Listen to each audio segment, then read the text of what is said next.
Olá, eu sou o Thiago Otuki, economista do Clube FI. Estamos em mais uma edição do Clube FI Entrevista. Então, se você gostar dessa entrevista, deixe seu like, faça seu comentário. Também não deixe de acessar o nosso site, o clubefi.com.br. Lá você vai ter a oportunidade de conhecer muitas ferramentas, conteúdos, relatórios e carteiras recomendadas. E se você está começando agora nesse mercado, realize lá no nosso site o download do Guia Essencial de Fundos Imobiliários, que está com a sua versão agora atualizada para 2021. E também, claro, você que está começando agora, acesse a nossa área educacional, porque vamos ter novidades logo mais, um novo projeto. Então, você também pode realizar lá no nosso site, na nossa lista VIP, que vai, então, dar prioridade para os alunos que tiverem interesse nessa edição especial do curso Fundos Imobiliários, um jeito inteligente de investir em imóveis, agora nessa edição especial com aulas online e ao vivo, com a participação de vários especialistas do nosso mercado de fundos imobiliários. Então, entre lá na nossa lista VIP, lá no site do Clube FI. Bom, o nosso convidado de hoje é o Eduardo Levi, que é diretor de investimentos da Quilima Asset. Tudo certo aí, Eduardo? Tudo ótimo, prazer estar aqui. Prazer estar aqui com você, Thiago. Então tá certo, Eduardo. A gente também agradece a tua primeira participação aqui no nosso programa e o tema central aí da nossa conversa é o fundo, o QISU 11, e que começou agora recentemente no mercado. Mas antes de falar então do QISU 11, eu gostaria que você falasse, já que é a sua primeira participação aqui no nosso programa, da sua experiência profissional, Eduardo. Falo com prazer. Eu vou tentar contar essa história toda em pouco tempo, senão a gente gasta uma hora só nisso, tá? Apesar dessa cara de criança, esse ano eu faço 31 anos de experiência profissional. Comecei lá atrás, no Rio, o sotaque não nega, na Pricewaterhouse, e, na verdade, sempre quis trabalhar com mercados internacionais.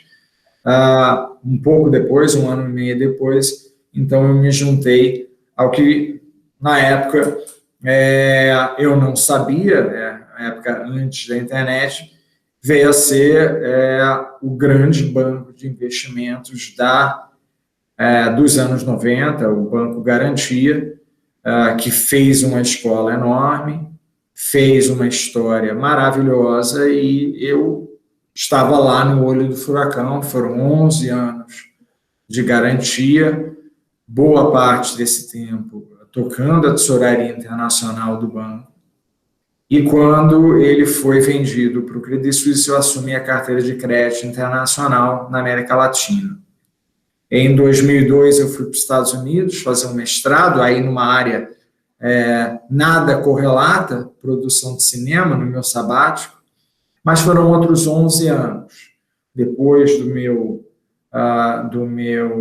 mestrado, eu montei um family office e para duas famílias, uma americana e uma canadense, montei um projeto de 6 anos, isso foi em 2006 para 2007, para fazer uma diversificação maciça dos investimentos deles em mercados emergentes. América do Sul, Sudeste Asiático, Leste Europeu, e não só em ativos líquidos, mas também projetos específicos nas áreas de varejo, financeiro e imobiliário. E foi naquele momento, 2007, 2008, 2009, que eu comecei a lidar com fundos imobiliários no Brasil. Vocês conhecem tão bem quanto eu, sabem, a história era um outro momento, era incipiente, não era transparente, não era nada daquilo que a gente conhece hoje, mas era um começo e havia oportunidades. Esse projeto, realmente ele maturou nos 6 anos, muito bem, e no final de 2012, começo de 2013, eu achei que era hora de voltar ao Brasil. E voltando ao Brasil, eu fui conversar com um amigo, que era CEO da Rio Bravo Investimentos, que é uma gestora extremamente importante no meio do de fundos imobiliários, gestão imobiliária, e lá eu acabei ficando, conversando com o Mário Fleck, que era o CEO, e falou, vem, conversa com o mercado, vem trazer aqui a tua experiência e vem montar projetos de diversificação para a base dos nossos clientes. E lá, como sócio e diretor da área de multiativos e portfólios, foi exatamente o que eu fiz. Eu tinha com a minha equipe todos os fundos da casa, fundos exclusivos da casa.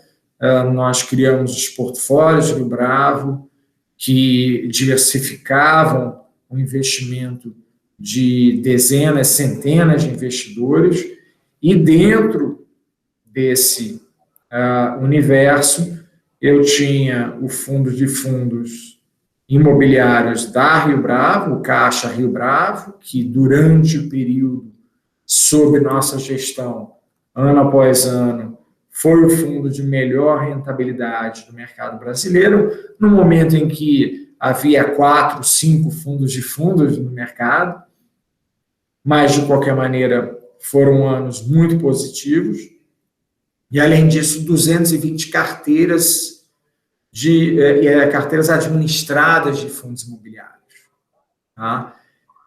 O que não é pouca coisa para você fazer gestão. E eu gosto muito de contar essa história e contar que eu trabalhava e trabalho com diversificação e com todas as classes de ativos, porque a gente vai voltar para fundos imobiliários, e eu acabo sempre voltando e navegando dentro do ambiente de fundos imobiliários. E eu sempre falo para clientes, para assessores, quando eu estou conversando com empresas de assessoria, para investidores em geral, em entrevistas, que eu não me considero um gestor de fundos imobiliários, mas eu vejo tanto valor no nosso mundo, no nosso mercado de fundos imobiliários, que nós acabamos convergindo sempre para essa classe de ativos.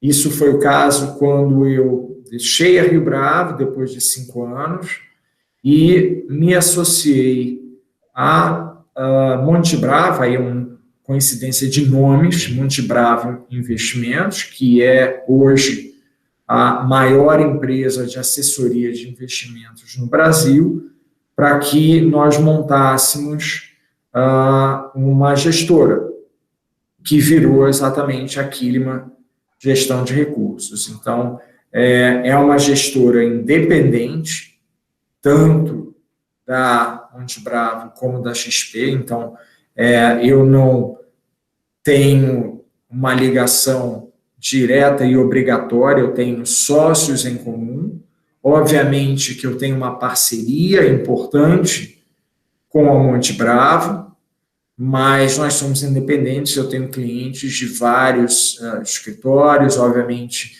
de fora, e eu não necessariamente opero ou faço negócios com a XP. A XP é mais um parceiro com quem nós trabalhamos. A gestora, então, é uma gestora recente, ela foi habilitada no meio da pandemia, quer dizer, a gente ainda está no meio da pandemia, mas no meio da crise, em maio do ano passado. Eu lancei logo em seguida 2 FICs, 2 fundos de fundos que procuram replicar carteiras diversificadas, uma de perfil moderado, outra especificamente no ambiente de renda variável. E agora, em outubro, nós lançamos o Kizu 11. E aí é uma história que a gente com certeza vai conversar, porque é extremamente interessante e, sem dúvida nenhuma, merece esperar e ter seu tempo para eu contar como foi a gênese disso e como foi a gente chegar até aqui. Bom, interessante, Eduardo, né? Toda a tua longa trajetória profissional, né? Passando até por um período aí, né, estudando cinema, né? Pois é. Totalmente fora aí do mercado financeiro. Mas sim, é interessante a a tua experiência, então, né, dessa imersão lá na Rio Bravo, que é, sim, uma gestora, desde o seu início, especialista, né, em fundos imobiliários, como é hoje, com tantas carteiras administradas, né, como você falou. E até te perguntar, você já respondeu, né, sobre como é que é a estrutura de gestão da Quilima, mas se quiser completar, né, então ela não tem um foco específico em fundos imobiliários, né, você trabalha com fundos de forma geral, né? São fundos de fundos, mas, na verdade, nós trabalhamos com gestão patrimonial e parte importante da gestão patrimonial é a gestão de carteiras administradas de fundos imobiliários, sem dúvida nenhuma, fundos exclusivos. Eu lancei esses fundos de fundos e nós vamos trazer outros fundos agora, inclusive um fundo um fundo diversificado de investimento no exterior, porque eu vejo que essa expertise em diversificação, em rebalanceamento, em reavaliação de cenários que a gente faz e traz muito valor para o investidor vamos dizer, de alto poder aquisitivo, ele também, esse trabalho também pode ser replicado para o varejo. Então, eu preferi lançar primeiro os FIIs e lançar isso para investidores de todos os tamanhos. O Kizu, aí é uma história muito interessante. Era sempre algo com o qual eu trabalhava, eu pensava em fazer, já entrando nisso, se você não se importa. Até para a nossa audiência entender um pouco melhor, né, antes de falar especificamente do início do KISU 11, porque ele está vinculado a um índice. Né? Exatamente. Eu queria que você falasse antes o que é e qual é a metodologia, então, do Suno 30, né, que é o índice que está, né, referenciado na carteira do KISU 11. Era exatamente, eu ia começar exatamente falando do índice, porque ele é extremamente importante para explicar o KISU 11. No começo do ano, eu comecei a conversar com o professor Baroni, da Suno, um grande analista de fundos imobiliários, sobre a necessidade de se criar um novo índice. A gente queria algo que fosse diferente do IFIX, que fosse diferente, inclusive, daquilo que outros agentes de mercado traziam. A XP vinha trabalhando no seu, o Banco Inter havia lançado os seus índices, mas eu sabia que existia uma outra forma, uma forma melhor de representar o mercado de fundos imobiliários no Brasil. Então, a gente foi trabalhando no conceito, na filosofia desse índice, dentro do ambiente Suno, até chegar vamos dizer, a estrutura e filosofia final do Suno 30. O que é o Suno 30? Tá? Ele é um índice que procura entregar ao investidor, mostrar para o investidor o que é de mais representativo e transparente no mercado de fundos imobiliários no Brasil. A gente começa, o fundo, né, o índice começa, ele parte do IFIX, principalmente porque o IFIX tem um filtro de liquidez, mas a partir daí, fundos de fundos não fazem parte, a gente acredita num índice puro, então, fundos de fundos não fazem parte do universo de investimento do índice. Fundos monoativos não fazem parte. Nós acreditamos que os fundos monoativos foram extremamente importantes para a construção, para o começo e para o crescimento do mercado de fundos imobiliários, e eles ainda têm valor, obviamente, muitas vezes negociados dentro de outros fundos, mas que o futuro dos fundos imobiliários, do mercado de fundos imobiliários no Brasil, são os grandes fundos, ficando cada vez maiores, mais diversificados e oferecendo melhores retornos com menores riscos. O Brasil tem mais fundos listados em bolsa do que os Estados Unidos têm.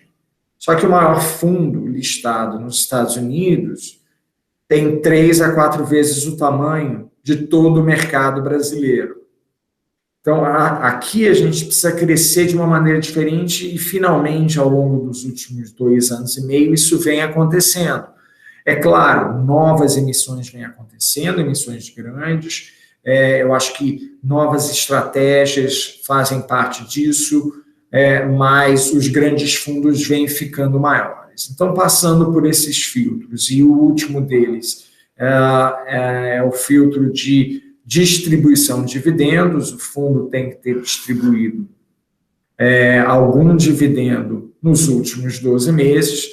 Do universo que sobra dos fundos, os 30 maiores fundos por PL, então, entram no índice Suno 30. E a grande diferença agora, na hora de alocar, é que, independentemente do seu tamanho, pode ser o Kinea, um fundo de 4 bilhões e meio, pode ser o Tegar, um fundo de menos de 1 bilhão, todos eles têm o mesmo peso no índice.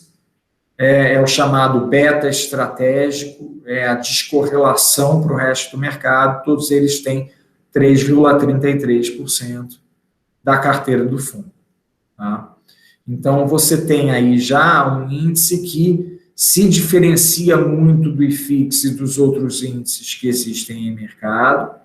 E o interessante é o seguinte, a nossa filosofia, a filosofia desse índice, por se tratar de uma carteira mais rebalanceada ou balanceada e ter os 30 maiores fundos, ele deveria segurar melhor em momentos de queda do mercado, porque são os fundos de maior liquidez, enquanto em momentos de maior liquidez e crescimento do mercado, são os fundos que tiram maior proveito das novas emissões. E existe, aí eu já estaria entrando um pouco na estratégia do fundo, vou dar um passo atrás, mas esses são os fundos que, com certeza, têm condição de crescer ainda mais e dar valor, agregar valor aos seus investidores, muitas vezes porque nesses crescimentos, as novas emissões vêm com descontos para o mercado secundário, que trazem aí uma arbitragem importante que poderia gerar valor se existisse um veículo que pudesse fazer isso. E aí a gente chega finalmente ao fundo. Não sei se deu para explicar o índice, mas com certeza eu já fiz o gancho para tentar explicar e a gente começar a falar do Kizuanos.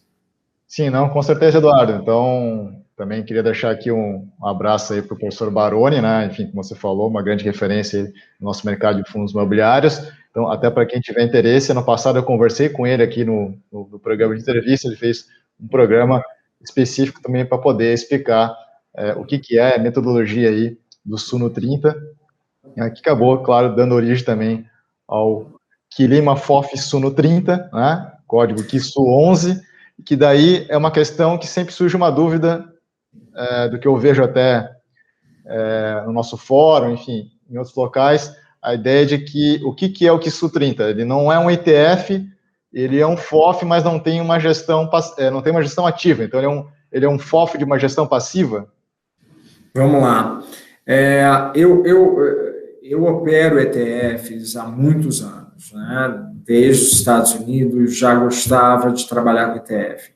Mas eu não acho que o ETF, a estrutura do ETF, ela é a ideal para fundos imobiliários ou para fundos de fundos imobiliários no Brasil.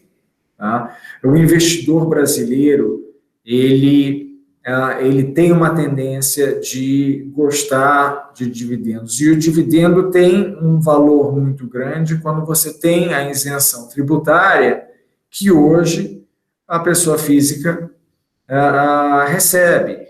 E isso eu não queria deixar de oferecer ao investidor, porque seria tirar um valor enorme do fundo imobiliário. Por isso, ele não é um ETF, ele é um fundo de fundos. Ele é um fundo de fundos que acompanha um índice. Então, a minha alocação, ela vai procurar alocar no índice, acompanhar o índice Suno 30. Mas aí é que entra o nosso trabalho também, que eu gosto muito de falar e de chamar de gestão ativa de uma carteira passiva. O nosso mercado, ele não é um mercado eficiente ainda. Ele traz oportunidades de ganhos, como eu falei.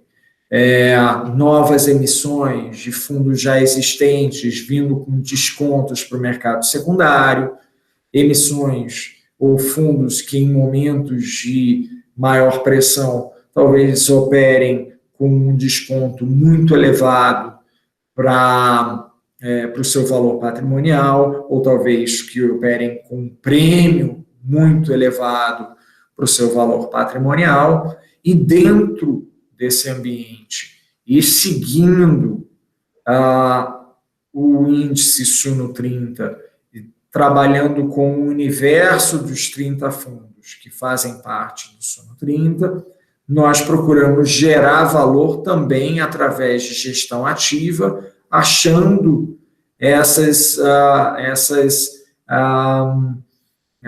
arbitragens ou ineficiências do mercado, para que isso gere ganhos adicionais, isso gere o chamado alfa, né, o ganho excedente para o nosso investidor, e por enquanto a gente vem fazendo isso muito bem feito. E a gente não pode esquecer que o nosso mercado ele não tem uma liquidez tão grande, então existe um trabalho também muito importante e que tem que ser inteligente de alocação. O fundo foi lançado dia 8 de outubro. Não quer dizer que no dia 8 de outubro, no final do dia, eu já tinha a carteira toda pronta.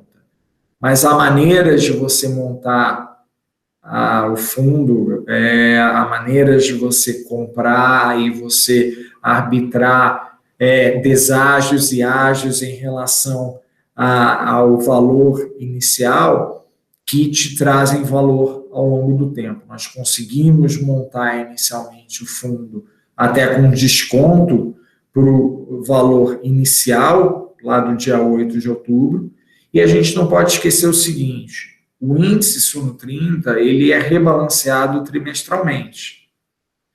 Se ele é rebalanceado trimestralmente, duas coisas acontecem. Uma, os percentuais dos fundos dentro do índice, consequentemente dentro do fundo, eles precisam voltar para o 3,33%, e obviamente que dependendo de como eles se comportam, eles podem subir, eles podem cair, então eu tenho que agir no mercado para trazer esses percentuais para os níveis adequados, e fundos podem entrar e fundos podem sair, porque são os 30 maiores, e esse é um mercado muito dinâmico que vem trazendo emissão atrás de emissão.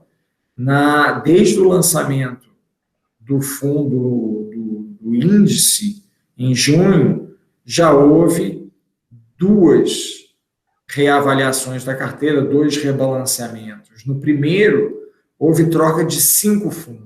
Então, o fundo ainda não existia, mas o índice teve que, no fim das contas, trocar 10 fundos. 5 saíram, 5 entraram. Nesse último rebalanceamento, no final de dezembro, foram 3 fundos. Então, na verdade, a gente teve que vender a posição de 3 fundos no mercado e comprar a posição dos 3 novos fundos que entraram no índice. Como fazer isso da melhor maneira possível, como tirar proveito das diferenças de preço, como realizar lucros e distribuir melhor para o investidor, tudo isso acaba fazendo parte de uma gestão ativa que a gente traz através não só da minha experiência, mas da minha equipe. Bom, interessante, Eduardo. Então, eu vou até antecipar uma pergunta que ia fazer um pouco mais no final. Já falou de estratégias específicas, né? Que é um conceito bem interessante, como você falou, né? Não, é um fundo, né? Um FOF de gestão passiva, mas que, de certa forma, tem também uma estratégia ativa, entre aspas, vamos dizer assim, dado que você pode trabalhar essa questão das emissões, dos rebalanceamentos, e até uma dúvida que eu tenho, né? O índice, ele é reavaliado, né? A carteira ela pode modificar a cada 3 meses, então cada fundo tem lá o percentual de 3,33%, mas a gente pode ter movimentos bruscos, né? Por exemplo, como ocorreu agora em 2020, né? No epicentro da nossa crise lá em março, só para falar um momento específico, mas a qualquer momento pode ter um movimento brusco em alguns fundos específicos que pode ser para cima ou para baixo. Então, o fundo ele tem que, a todo momento, estar rebalanceando para que sempre esteja 3,33, ou esse rebalanceamento ele é feito somente a cada 3 meses? O rebalanceamento oficial, ele é feito a cada 3 meses quando sai a nova carteira. Mas, mais uma vez, aí entra a gestão ativa, de tirar proveito, muitas vezes, de ineficiências do mercado. Então, já houve momentos, desde o lançamento do fundo, em que posições subiram demais, ou houve a oportunidade de entrar e comprar posições maiores no fundo para tirar proveito da diferença para o mercado secundário, como já houve também a decisão de esperar montar uma posição de um fundo ou não chegar aos 3,33%, esperando uma realização por conta de um cenário mais pessimista. Então, sem dúvida nenhuma, o que nos guia sempre será o índice Suno 30, o nosso universo investível sempre vai ser a carteira do Suno 30, mas existe uma liberdade de se criar valor em cima dessa carteira, tá? Hoje, eu estou virtualmente investido plenamente, 98% da carteira investida nos fundos, com poucas oscilações. Eu tenho um fundo apenas, com percentual, eu diria, relativamente alto em relação ao 3,33, e 2 fundos em que nós estamos devagar e em momentos de piora, dias ruins, como a gente viu essa semana, aproveitando para ir comprando, que são fundos novos que entraram na carteira recentemente.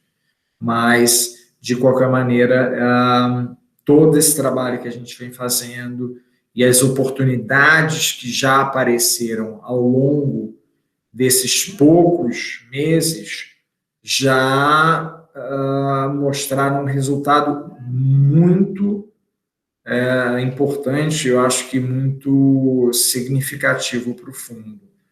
E o próprio comportamento do índice Suno 30 em relação ao IFIX vem provando, eu sei que a janela ainda é uma janela curta, não há dúvida nenhuma, mas já vem provando que ele pode e deve se comportar melhor do que a média do IFIX, do que a média de mercado. Para dar uma ideia a você, do começo do fundo, começo de novembro, né, até o fechamento de janeiro, o IFIX havia subido 4,07%, enquanto o índice Suno 30, no mesmo período, subiu 4,58%, então uma diferença substancial, em cerca de um pouco mais de 3 meses, e a nossa cota patrimonial ajustada pelos dividendos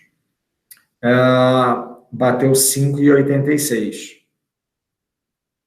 Então, a gente vê aí uma criação de valor, e lembrando que existem custos do fundo que, sem dúvida nenhuma, a gestão ativa procura cobrir e entregar resultados ainda maiores, como foi o caso nesse período até agora. E, Eduardo, dentro dessa lógica, né, de ter uma gestão ativa dentro de um fundo que é passivo, né? Então, como é que funciona a questão dos fundos que têm muitas emissões? Aí vocês, de repente, não vão ter caixa naquele momento, mas pode, então, ser realizado, dependendo da situação, essa que o mercado chama de arbitragem, né? Enfim. E também, agora, com essa possibilidade de ter o aluguel, né? E outros investidores até operarem vendido, né? No mercado de fundos imobiliários, quer dizer, o fundo também poderia ter receitas como doador, né? No mercado? Nós somos grandes proponentes do mercado de aluguel, a gente já tira proveito, vem trabalhando com a Bolsa para aumentar, inclusive, a liquidez e o leque de fundos. No nosso caso, como são os 30 maiores, isso também foi bem pensado na construção do fundo e do índice.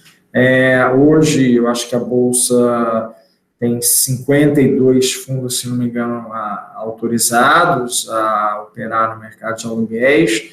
Desses 52, 28 dos 30 fundos do índice, consequentemente, todo o nosso fundo, fazem parte dessa lista. Então, eu tenho condições, ou teria condições, se houver liquidez, de colocar, de alugar e gerar um ganho adicional para o fundo em 28 dos 30 fundos que hoje fazem parte da carteira. Você tem toda a razão. Então, é mais todos os novos instrumentos que o mercado vem trazendo. Eu acho que a ideia dos fundos novos que podem ser criados, que podem ficar vendidos, para nós, e para nós que eu estou dizendo agora, não é nós gestores do fundo, acho que para o nosso mercado não é ruim, o investidor não deveria ter medo, porque a posição vendida,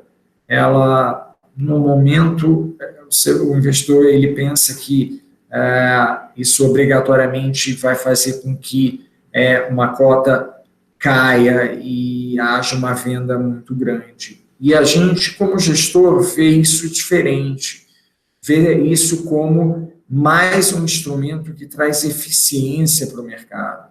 Eu acho que no médio prazo, poder ficar vendido, poder vender posições a descoberto, né, como se diz, vai diminuir os spreads, né, e aumentar a liquidez do nosso mercado tremendamente. Então, eu adoraria que esses fundos já estivessem operando, porque eu poderia alugar mais dos fundos que hoje a gente tem na carteira. A gente já vem gerando resultado com os aluguéis, mas a nossa projeção para o ano que vem é muito significativa. Para o ano que vem, não, a gente já está em 2021 para esse ano, de uma receita significativa que pode até cobrir o custo de gestão do fundo só com os aluguéis das cotas de fundos que a gente tem em carteira.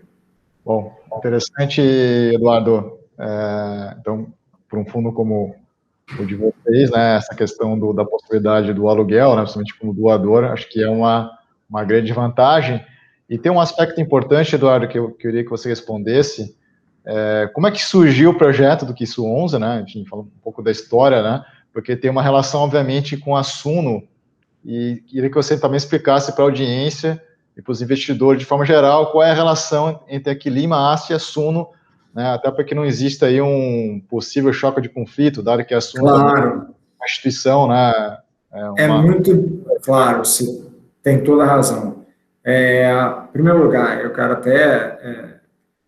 a ideia do fundo, ela surgiu, realmente foi uma parceria, uma ideia nossa com o Thiago, que é a pessoa, né, o homem de trás e na frente da Suno, e a partir daí a gente começou a desenvolver o índice e entender melhor qual seria o instrumento que deveria ser desenvolvido. Então, houve uma parceria na construção do índice e a partir daí, a Quilima foi e contratou esse índice da Suno. O índice é uma propriedade da Suno, que nós contratamos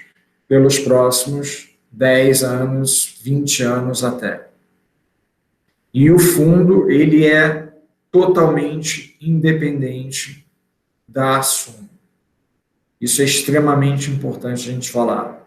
Tá?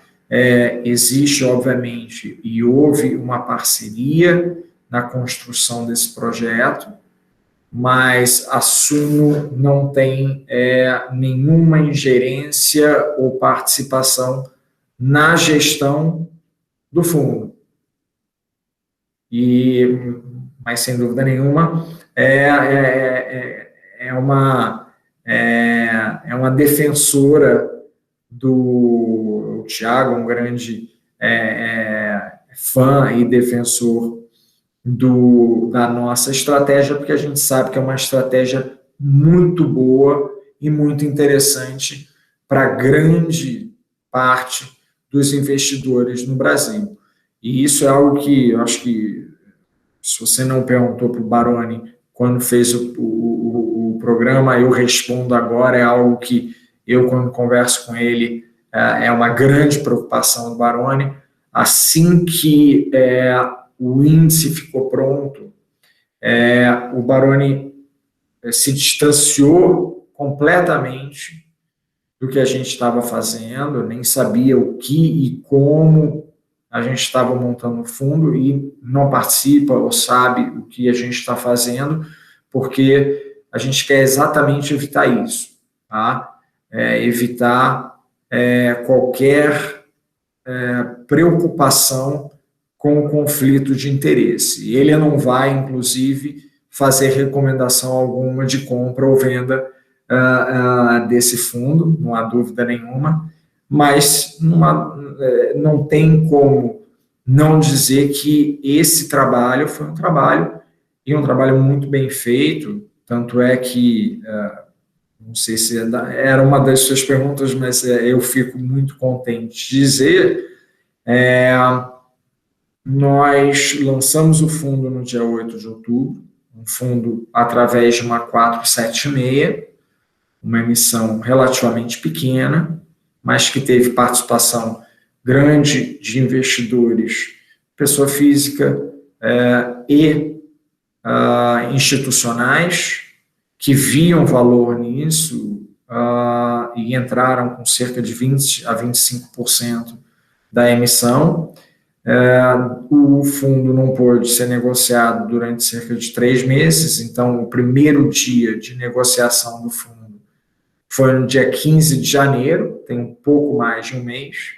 Então, a gente começou no dia 15 de janeiro com 50 cotistas, como é o caso de uma emissão 476.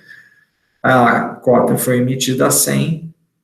Hoje, cerca de um mês depois, o fundo opera a R$ 112 a cota, e nós saímos de 50 cotistas para mais de 14 mil cotistas em um mês.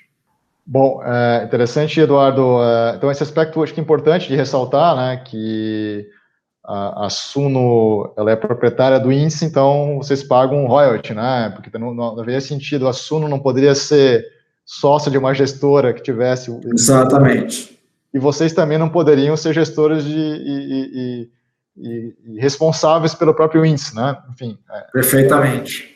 Acho que então, exatamente. Então, lógico, eu acompanho o índice como mercado, acompanho o índice, entendo como o índice ele é criado, como qualquer um pode fazer. Então, a ideia de construir um índice transparente como esse e representativo é que qualquer investidor pode acompanhá-lo facilmente, mas é a Suno que divulga e ratifica a composição do fundo, e a cada 3 meses faz a reavaliação, e independente deles, nós fazemos a gestão em cima daquilo que foi, então, ratificado, que foi avaliado e divulgado pela Suno de forma totalmente independente, e aí, como eu falo, tem essa gestão ativa que nos permite, dentro desse universo, gerar um valor adicional.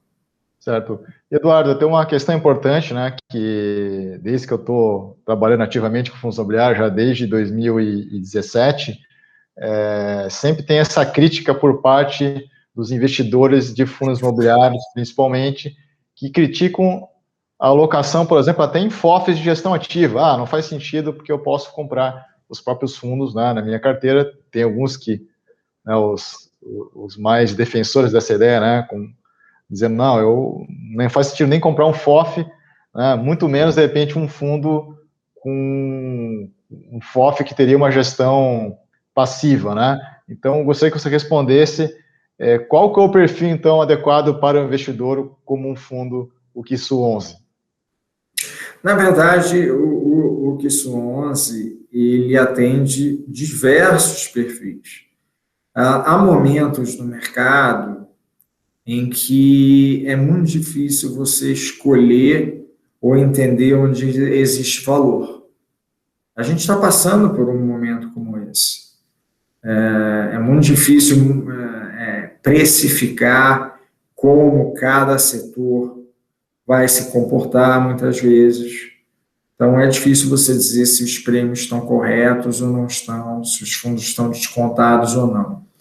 E o cliente, o investidor que sabe que na classe de ativos existe valor, mas não sabe em que investir, eu sempre digo, faça uma carteira diversificada e, mais do que isso, faça uma carteira pulverizada.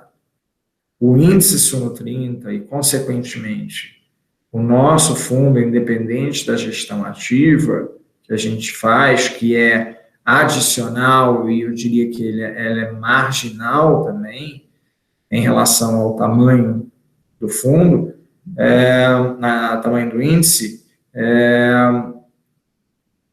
com certeza oferece essa diversificação e essa pulverização. Com um único fundo, com uma única cota, você está representado na sua carteira com a classe de fundos imobiliários. E, além disso, você tem um gestor ativo que está olhando para as oportunidades dentro dessa carteira pulverizada que possam trazer um valor adicional. Eu não vejo... eu não entendo, às vezes, a crítica aos FOFs ativos ou mesmo fundos passivos, até porque o futuro, no futuro do nosso mercado, e não só nessa classe de ativos, mas em outras, haverá muitos fundos passivos, porque é o que acontece lá fora. Muitas das alocações, elas são feitas através de fundos de índices, porque se você olha historicamente, 70% do resultado de uma carteira ao longo de uma janela elevada, 10, 15 anos, 70% desse resultado vem da alocação que você faz, da escolha da classe de ativos. 20% vem especificamente de gestão ativa, da escolha específica do ativo em si. E os 10% restantes são o chamado timing, o momento em que você entrou. Então, na verdade, o teu ganho maior está na compra da classe de ativos. E isso a gente oferece melhor do que qualquer outro fundo.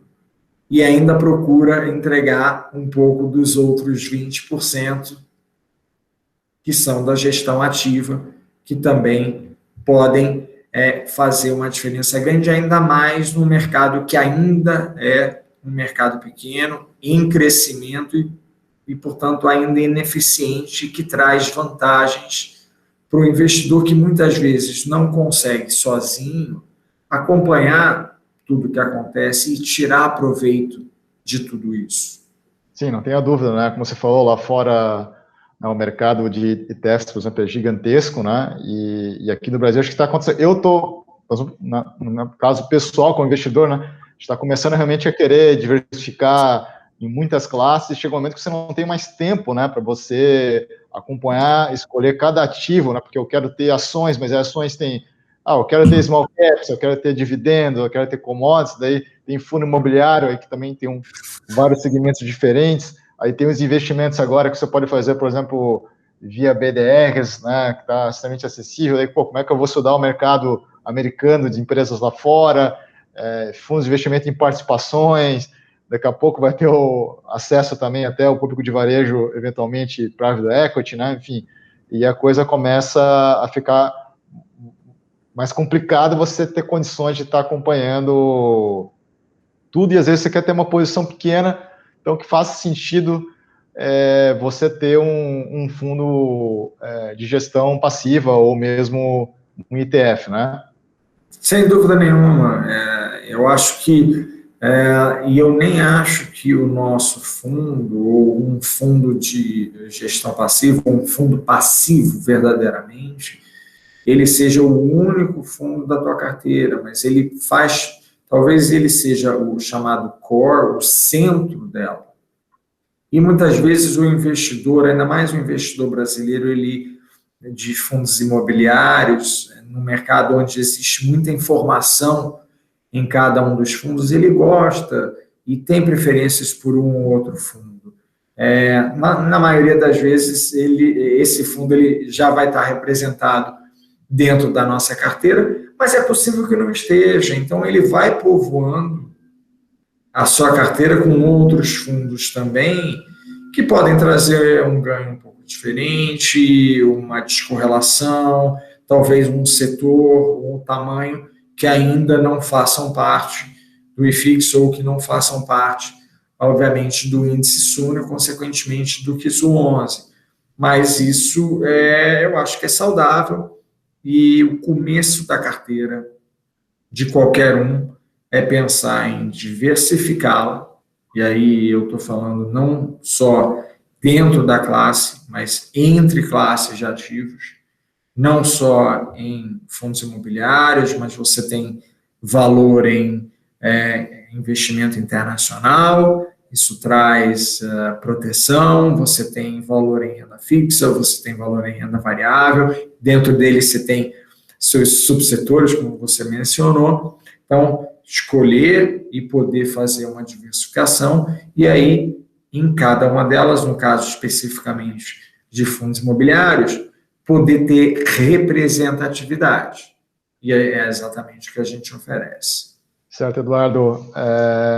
Bom, apesar de estar falando aqui, né, do fundo passivo, né, enfim, até para agregar aqui um conteúdo aqui para a nossa audiência, com toda a sua experiência aí no mercado dos fundos imobiliários, gostaria que você fizesse aí uma avaliação aí enfim, dos principais segmentos de tijolo aqui que você está enxergando aí no mercado. Eu não vou entrar exatamente por hoje fazer a gestão desse fundo passivo de forma agnóstica, tá? Eu não vou entrar em detalhes de fundos específicos, mas vamos falar de setores.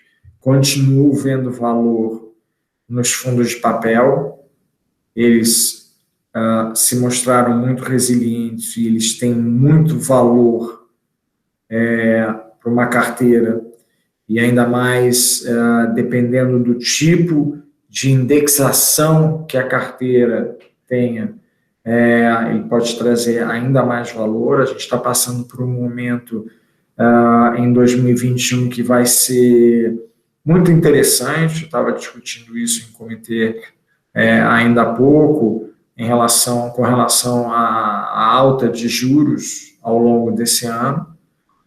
A gente sabe que a gente passa por um momento de inflação muito mais alta do que aquela que a gente quer imaginar que existe. Então, os fundos recebíveis vêm entregando, ainda mais aqueles com a indexação, a inflação vem entregando bons resultados e vão continuar fazendo isso.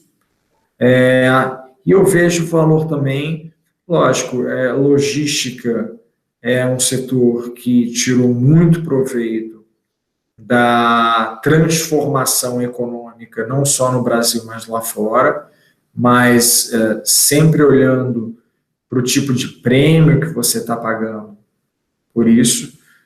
Eu sempre falo para clientes nossos ou para gestores da equipe, tudo tem um valor.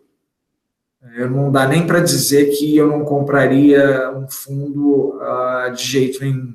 Às vezes sim, mas na grande maioria das vezes é uma questão de preço. O mesmo vale para a logística. Em alguns momentos, os fundos logísticos, pela demanda e pelo crescimento do setor, eles ficam muito caros. Mas, sem dúvida nenhuma, como setor, é um setor que vale a pena estar investido. E eu acho que o setor de lajes corporativas sofreu mais do que deveria. Eu acho que existe aí um ceticismo maior do que a realidade que nós observamos na Faria Lima, na Paulista. Eu falo em São Paulo porque a grande maioria dos estoques estão na região. Eu acho que os fundos de lajes têm valor e devem fazer parte, sem dúvida nenhuma, são extremamente representativos e devem continuar sendo representativos nas carteiras de quem realmente quer ganhar dinheiro com fundos imobiliários. Vamos lembrar que fundo imobiliário não é só distribuição de dividendos, é ganho de capital. Eu acho que existe aí potencial de ganho de capital em lajes corporativas se você escolher o ativo correto. Bom, interessante, Eduardo. Então, a gente chegou aqui na parte final aqui do nosso programa. Então, como padrão, gostaria que você fizesse aí as suas considerações finais para a gente poder encerrar a entrevista. Claro, primeiro queria agradecer novamente poder participar, gostaria de voltar sempre que vocês quiserem, e eu vim aqui para falar do Kizu, mas eu não quero terminar falando dele. Eu queria, mais uma vez, falar daquilo que eu comentei no começo da nossa conversa sobre a minha experiência com diversificação. E porque hoje a gente está focando muito em fundos imobiliários.